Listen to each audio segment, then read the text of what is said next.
Ayan, magandang araw mga ka-basic. So, ngayon gusto ko lang po sagutin yung comment ng isa nating viewer na si Lionel Perez 659. So, ang tanong niya, pwede ba yung ganitong modem daw i-connect na hindi nagagamitan ng LAN? Kumbaga, yung converged router, o kaya yung mga simple yung mga ISP router, pwede daw ba itong i-connect, parang gagawin siyang extender na naka-wireless, hindi nagagamit ng LAN. So, ito po kasi ay, kumbaga, hindi naman talaga siya nakadesign bilang Wi-Fi extender. So, tayo, syempre mga Pilipino, nangihinayang tayo dito sa device na to na sayang naman kasing itapon, di ba? O kaya, anong gagawin mo dito kung, kunyari, may ganito ka. Kaysa nakatambak lang naman yan, o kaya kaysa itapon nyo yan, ang gagawin natin dito, ginagamit natin bilang extender o kaya Wi-Fi extender. Tapos minsan meron naman na nagko-comment na hindi naman wireless extender yan kasi naka-wire. So minsan may nagagalit sa comment section na gano'n kasi daw kumbaga parang paano naging wireless ay naka-LAN. So basically po kaya siya naging Wi-Fi extender. Kumbaga kung meron kang isang main router, kumbaga kunyari ito yung PLDT router mo, tapos yung range nito sa kabilang room lang o kaya nasa sala nyo yung main, tapos etong device na to pwede mo siyang gamitin para magkaroon ka ng wifi sa kabilang kwarto o kaya sabihin natin sa third floor o ibang floor ng bahay mo na hindi abot ng range ng wifi nito. So ang gagawin natin, i-extend natin yung internet connection dun sa kabilang room o kaya sa kabilang floor ng inyong bahay o kahit sabihin natin sa kapitbahay nyo mismo or kung medyo malaki yung bahay nyo sa location na hindi aabot yung internet connection ng main modem nyo. So doon po pumapasok yung ating Wi-Fi extender. So meron kasing wireless to wireless na Wi-Fi extender. Yun ay kung gagamit ka ng yung mga third party o mga after sale na router. Kunyari ito, TP-Link. So, pwede nyo siyang gamitin bilang wireless to wireless extender. So, since kasi meron naman tayong, kunyari may nagbigay lang sa'yo nito o kaya nagpakat ka ng internet tapos hindi naman na binawi ni Converge. So, kaysa naman itambak nyo, ito na lang gamitin nyo.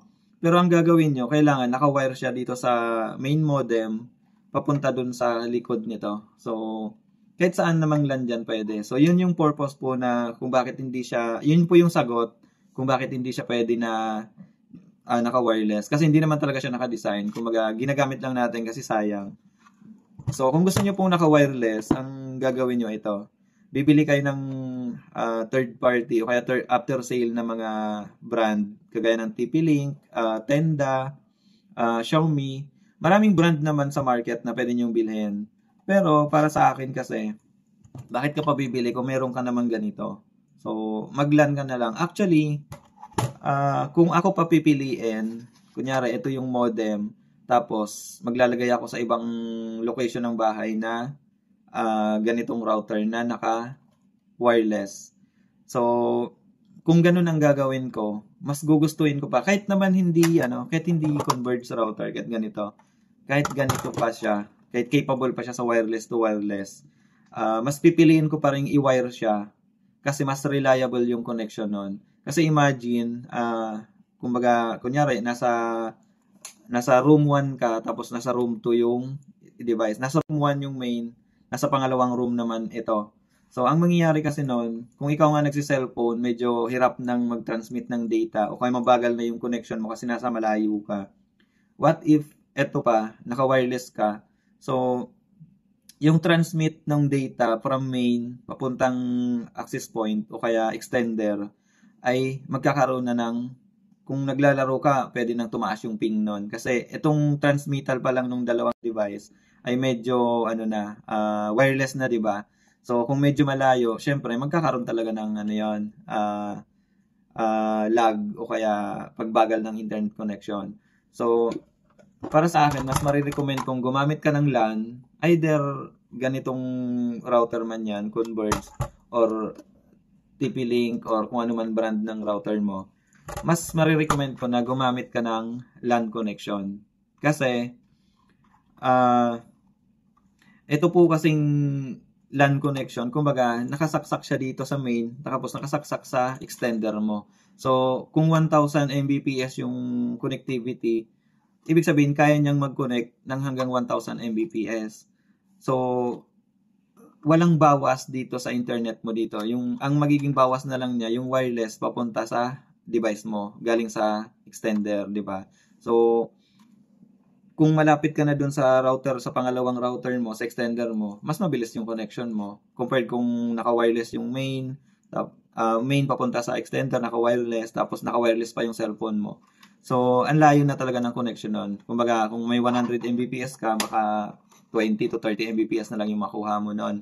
Tapos, maraming nagtatanong din kung paano nga ba yung configuration noong ginawa mong extender, tapos hindi mo na ma-detecto, hindi mo na ma-search dun sa browser ng phone mo. So, ituturo ko naman sa inyo kung paano yun i-config sa susunod nating video. So, i-config natin siya. Okay, pagpalagay natin na config na siya, tapos paano mo siya i-access. So, ayun, sana po ay nagkaroon ng linaw sa inyo kung bakit hindi pwede to sa wireless to wireless, at kung ano yung kumbaga na mas advantage niya na naka-LAN siya compared doon sa gagamitin niyo na naka-wireless to wireless. So, yun po yung sagot. Hindi po pwedeng i-wireless to wireless to, pero mas advantage niyo yun kasi mas maganda yung connection.